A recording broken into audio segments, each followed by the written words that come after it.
Sounds of traffic and constant construction outside's driving me fucking crazy. It's a little bit much. I can understand that placing a metaphor here about how Nightwish fans felt after hearing that Annette Olson left and that Floor Jansen will be taking over could also be seen as a bit of a construction zone of sorts, seeing what the band was going to become with Floor handling the vocal duties.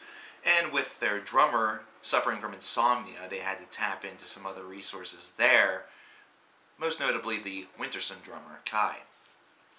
So we have within us, we have before us, we have in front of us, Endless Forms Most Beautiful. We have the band's 8th studio record, and a weird metaphor would also be that Nightwish is sort of like the Metallica of Finland. They're the 3rd best-selling entity. They're also the band, or the country's best-selling entity worldwide, which is similar to Metallica in the States. They're not the best-selling entity worldwide, but they are one of the best within the United States, principally because of albums such as the Black Album.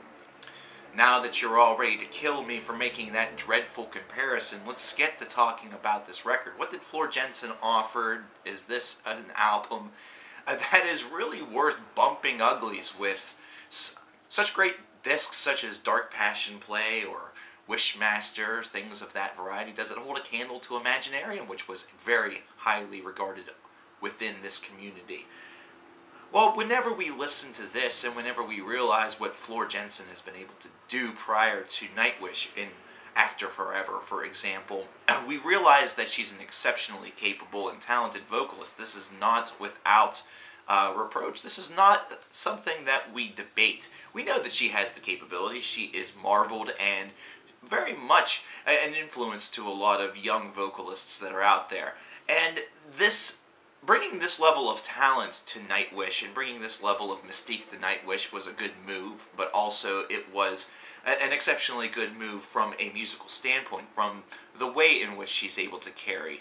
This is not like Iron Maiden taking on Blaze Bayley or Ripper Owens going to Judas Priest. This is instead a band that very carefully researched and very carefully tried to find somebody that was going to fit within their musical repertoire very well. The symphonic power metal approach, if you really want to call it that, is one where you need a voice that is truthfully going to represent your band well. And I think that whenever we hear opening tracks such as Shadow Before the Beautiful, or Shudder Before the Beautiful rather, or Weak Fantasy, we quickly realize that Floor was an excellent pick, if we did not already have that in our system digested already. But where I really find that this choice, that this decision for a vocalist really comes to really showcase that it was a good one is track number 5, Our Decades in the Sun. This is a slower, almost a ballad style song that has very, very powerful vocal representation swirling around a terrific musical ensemble that has just crafted a song that not only inspires but also really conveys a lot of emotion, which is a key element of Nightwish's material. That is something that has been their calling card for a number of years, based around the lyricisms and sort of the strange elements that come within that, but also in the representation. So this is a track that, as I said, has the ability to inspire, and did inspire. It inspired myself to write. And whenever a song inspires something such as that, whenever it's able to elicit that kind of reaction from one of its users, you can definitely tell that there's something within there that resonates, that clicks, that really has a lot going for it. Really, this whole entire album feels like, it feels heavier. It feels this is the heaviest album that Nightwish has probably done in a number of years. It's one that certainly has a lot of focus on a very heavy approach, on almost a, some people would say, a metal approach, which, duh, it's a metal band, but it's a fair assessment. It's a fair point. There have been albums in the past that definitely feel that it borders a little bit more on symphonic cinematic as opposed to really diving headfirst and headlong into just the heavy metal, hard rock, you know, rip your face off type of material. So the heaviness aspect is one that certainly is a nice touch. It gives this album a character that feels a bit unique. Now, does the material suffer based around this transition? No, not really. In fact, the first half of this album definitely seems to escalate and ramp itself up very nicely. There seems to be enough here where we get to see the spotlight placed on just about every member of the band, but Fleur is given her appropriate window of opportunity to show herself to the Nightwish fan base as capable. She's capable to replace such names such as Tarja or Annette Olsen. She's one that has that capability. She's got it. And if you weren't sold by that point in time, then wait for the second half. The second half, for me, feels like it lacks a little bit. It feels like it's just kind of lingering there. And this is the material that certainly seems the weaker of the two until you reach the final two songs on this album.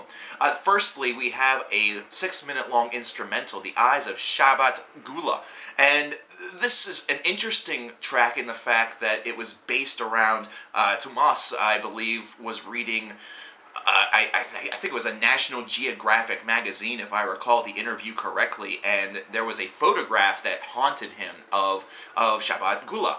And so he wrote this instrumental, he composed this instrumental based around that, and man, oh man, it has a lot of power to it. This has a lot of significance. It really showcases that this band does not need lyricism in every track in order to really be a powerful entity, although the inclusion of lyricism certainly escalates them and takes them over the top. Speaking of over the top, though, we have to talk about what everyone will be talking about. The Greatest Show on Earth, track number 11, a 24-minute long Nightwish masterpiece, one of which is their longest song to date, not to mention is probably, actually no, I will no doubt state, their most ambitious idea to date. This features narration, it has a story that's based around it, this is a multi-part epic that reminds you very much of a progressive metal band or a progressive rock band such as a Rush or maybe a Pain of Salvation.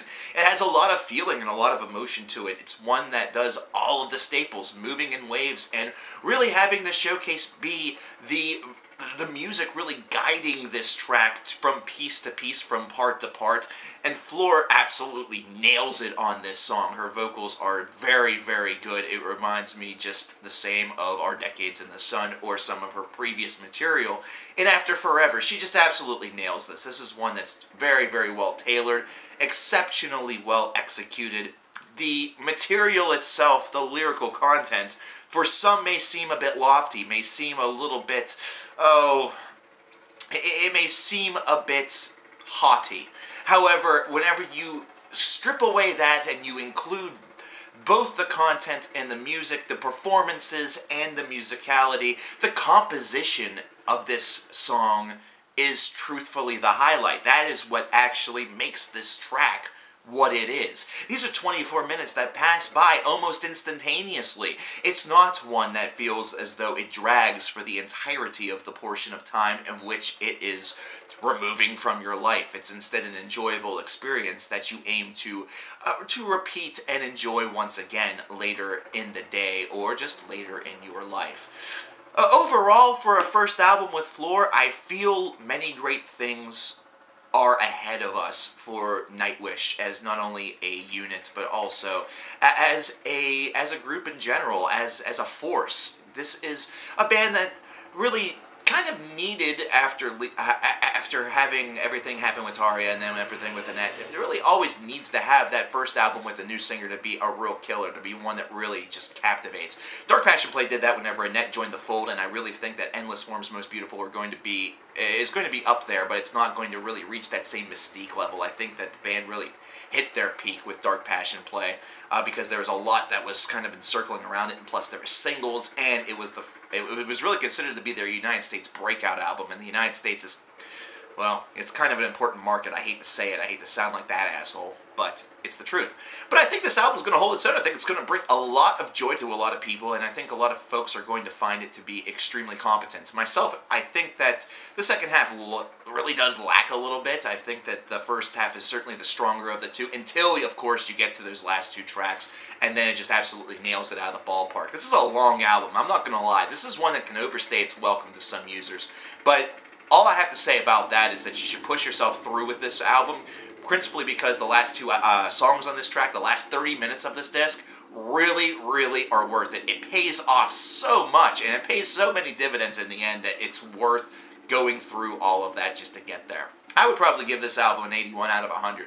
Like I said, it's a solid release. It's one that definitely will at least threaten to be on the top 35 list at the end of the year, at least in my opinion, as of right now, considering what I have already heard and what's already there and blah, blah, blah. But it's an album that I feel is a showcase of things to come. It's one that's really going to, it's really displaying more so what we have to look forward to. I would hate to see this album be the high point of Floor Jansen's Nightwish career. I would really hate for that to be the reality that occurs.